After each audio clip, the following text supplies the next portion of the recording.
Kalimantan memiliki beragam suku yang menempati wilayahnya. Salah satunya adalah suku Tidung. Suku Tidung merupakan suku asli Pulau Kalimantan yang mendiami wilayah Kalimantan Utara. Bukan hanya di Indonesia, mereka juga mendiami wilayah Malaysia, yaitu negeri Sabah. Nama Tidung berasal dari kata tiding atau tideng, yang artinya gunung atau bukit. Namun, suku Tidung banyak yang bermukim di wilayah pesisir. Permukiman suku Tidung pernah berpindah-pindah dari satu pinggiran sungai ke pinggiran sungai lainnya. Hingga saat ini, orang-orang Tidung tersebar di sepanjang wilayah timur laut, Pulau Kalimantan, dan pulau-pulau kecil sekitarnya. Di antaranya yaitu di Kecamatan Nunukan dan Kecamatan Sebatik Barat. Mayoritas suku Tidung memeluk agama Islam. Hal tersebut terjadi karena adanya pengaruh dari luar, terutama pelaut dan pedagang Muslim pada zaman dulu. Sebagian dari mereka mengakui bahwa dirinya merupakan orang Dayak. Namun, ternyata tak semua masyarakat Tidung menyebut diri mereka sebagai keturunan Dayak.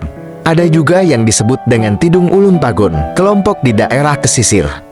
Mereka hidup di daerah pesisir dengan terus menjaga keseimbangan alam dan terjaga hingga saat ini. Suku Tidung memiliki berbagai pakaian adat yang biasa digunakan pada berbagai kesempatan berbeda. Salah satunya adalah pakaian adat Sina Branti untuk laki-laki dan Antakusuma untuk perempuan. Pakaian tersebut juga menjadi salah satu gambar yang terpampang di uang edisi khusus peringatan kemerdekaan Indonesia ke-75 tahun, yaitu di uang Rp75.000. Pakaian ini memiliki ciri khas berwarna kuning dengan bawahan berwarna merah. Pakaian adat tersebut biasanya digunakan dalam pernikahan suku Tidung. Terdapat banyak ornamen dalam pakaian adat tersebut yang memiliki makna dan filosofi masing-masing. Seperti mahkota yang dikenakan di kepala, bernama tanduk galung, yang artinya kucing jantan 3 warna.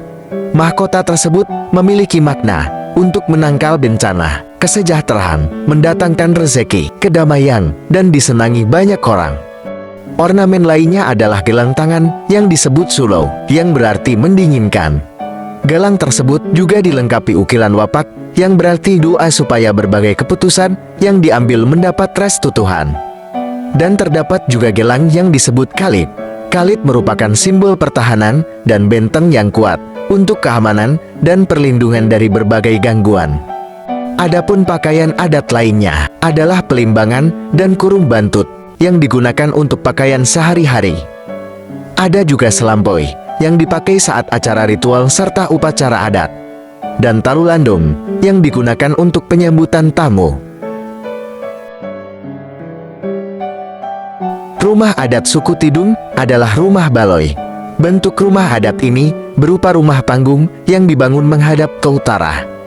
Dengan bahan material utama yang digunakan adalah kayu ulin, yang mempunyai kekuatan layaknya seperti besi.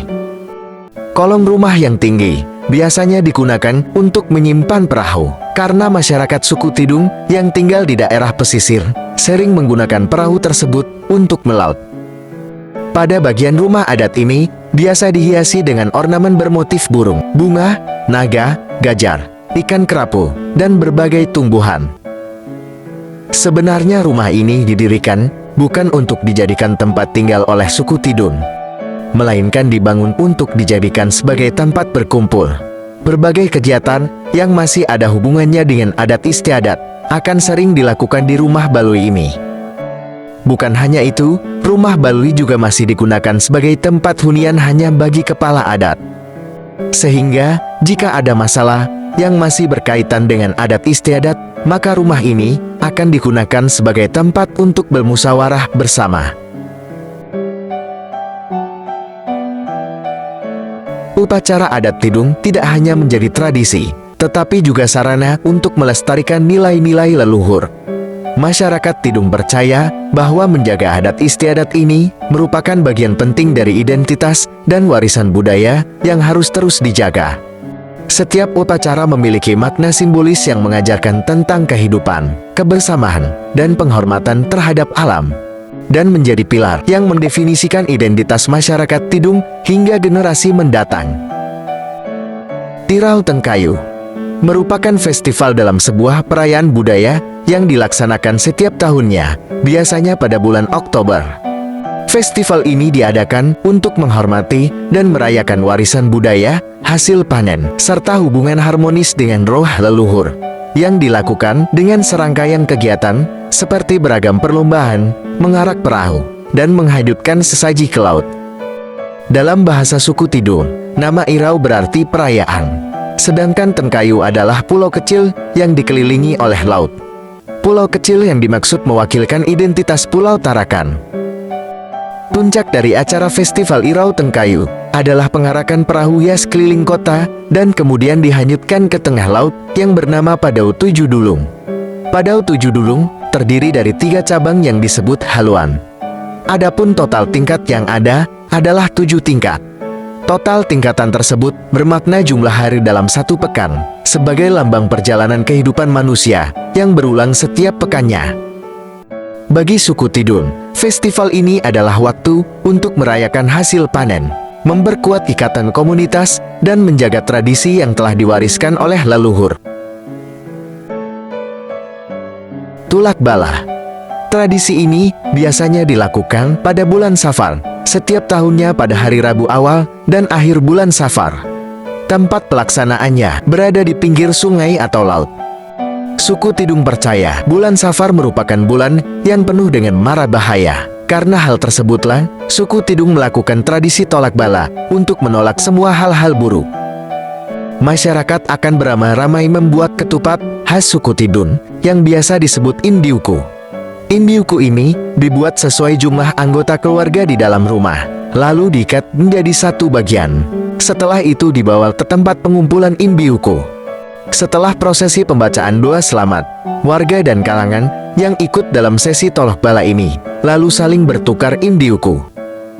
Setelah melakukan ritual tolak bala, maka masyarakat suku Tidung melanjutkan tradisi dengan mandi safar atau mandi salamun. Menurut kepercayaan suku Tidung, melalui air tersebut diharapkan seluruh penyakit terbawa oleh air yang mengalir. Bapupur merupakan tahapan dalam rangkaian sebelum pernikahan, di mana kedua mempelai dilumuri bedak atau pupur sejuk yang diracik khusus oleh keluarga mempelai. Biasanya bapupur dilaksanakan pada malam hari, di rumah pengantin sehari sebelum akad nikah. Untuk masing-masing calon pengantin dilakukan di rumahnya masing-masing. Untuk mempelai pria, akan dapat disaksikan oleh banyak orang. Sedangkan untuk mempelai wanita, dilakukan pada tempat tertutup di rumah orang tuanya, dan hanya dihadiri atau diikuti oleh kalangan terbatas. Mempelai pria akan duduk beralas tikar tipis, keempat sisinya diangkat ke ruangan tengah, agar dapat disaksikan orang banyak. Prosesi dilaksanakan secara bertahap, melumuri bagian wajah, dilanjutkan bagian badan, dan anggota tubuh mempelai.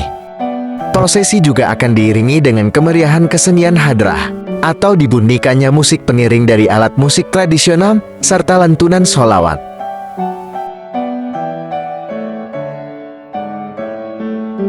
Tarian tradisional suku Tidung bukan hanya bentuk hiburan, tetapi juga sarana untuk menyampaikan nilai-nilai budaya dan sejarah leluhur. Tari Iruk Tengkayu. Tarian ini menggambarkan kaum nelayan yang menghibur diri dan bercandariang saat malam hari dengan cahaya bulan. Biasanya, tari ini ditampilkan dalam acara Irau Tengkayu, suatu perayaan budaya suku Tidung.